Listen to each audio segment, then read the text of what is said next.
They feel a little lost, so it's very important कि जो हमारी यंग जनरेशन, आप जानते हैं जम्मू कश्मीर का एक बहुत स्ट्रॉन्ग डेमोग्राफिक है, which are its youngsters, so I'm looking forward to speaking to them here. तो कितनी ज़रूरत है इसकी? इस तरह से हमारा जो यंग लॉट है अभी आगे भी बढ़ रहा है, लेकिन दूसरी तरफ से चैलेंज काफ़ी है, अनएम्प्लॉयमेंट चैलेंज है, ड्रग एडिक्शन चैलेंज है, तो किस तरह से देखते हैं आप इसकी कितनी ज़रूरत है? आपने बिल्कुल सही कहा, यंगस्टर्स में यहाँ क्या हो रहा है, एक विशियस साइकिल हो गया है। पढ़ाई ये बहुत करते हैं, तालीम हासिल करते हैं, इतनी डिग्रियां होती हैं, फिर भी यहाँ बेरोजगारी है।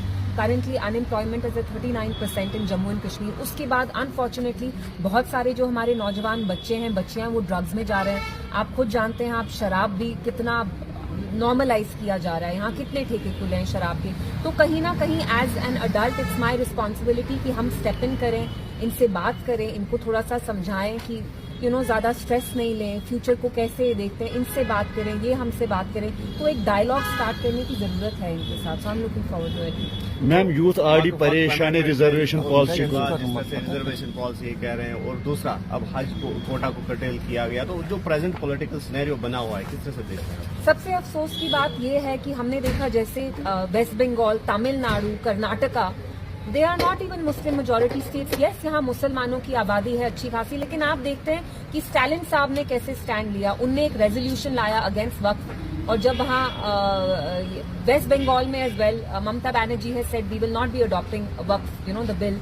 सो इट्स सो अनफॉर्चुनेट कि जम्मू कश्मीर तो वाहिद इंडिया का मुस्लिम मेजोरिटी स्टेट, और आप देखिए यहाँ की जो चीफ मिनिस्टर हैं, जिस दिन उन्हें असेंबली में एक रेजोल्यूशन इसके अगेंस्ट पास करना चाहिए था, वो रिजू जी के साथ टहल रहे थे, ट्यूलिप गार्डन में आप वॉक कर रहे थे। वही नहीं, फारूक साहब भी 3 दिन वो डिलिबरेटली असेंबली से गायब हो गए, उसके बाद वो बयान दे रहे हैं। तो ये बयान देने से क्या होगा? आपकी रिस्पॉन्सिबिलिटी बनती है, आप एक मुस्लिम मेजोरिटी स्टेट के चीफ मिनिस्टर हैं, आपकी रिस्पॉन्सिबिलिटी यहाँ के मुस्लिम्स की तरफ पे है, जो बाकी इंडियन मुस्लिम्स हैं, they also look at you, you have terribly let them down, it's a complete failure. तो डॉक्टर फारूक साहब का कहना है कि पीडीपी इसके लिए रिस्पॉन्सिबल है, जो पॉलिटिकल सिनेरियो बना हुआ है, जो यहाँ पे हो रहा है, तो इसके लिए पीडीपी को जिम्मेवार ठहराया। देखिए, जैसे बीजेपी नेहरू जी को रिस्पॉन्सिबल करार ठहराती है, ऑल्दो नेहरू जी ने IIMs, एम्स, सारा जो तरक्की हुई है इस मुल्क में, सारी तरक्की जो हुई है वो नेहरू जी ने की। वैसे ही जो भी जम्मू कश्मीर में अच्छा हुआ है, मुफ्ती साहब बस अपनी जिंदगी में आई थिंक हार्डली 4 साल चीफ मिनिस्टर है।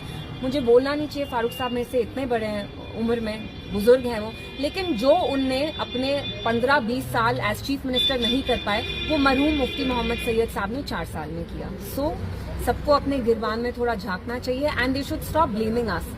अभी हम प्रेजेंट की बात करते हैं, they are in some kind of understanding with BJP, तभी आप देखते हैं असेंबली में जिन मुद्दों पे बीजेपी के MLAs बात नहीं करते, एनसीबी नहीं बात करती, तो कहीं ना कहीं इनकी टैसिट अंडरस्टैंडिंग है, तभी ये जो बड़े बड़े हमारे इश्यूज हैं।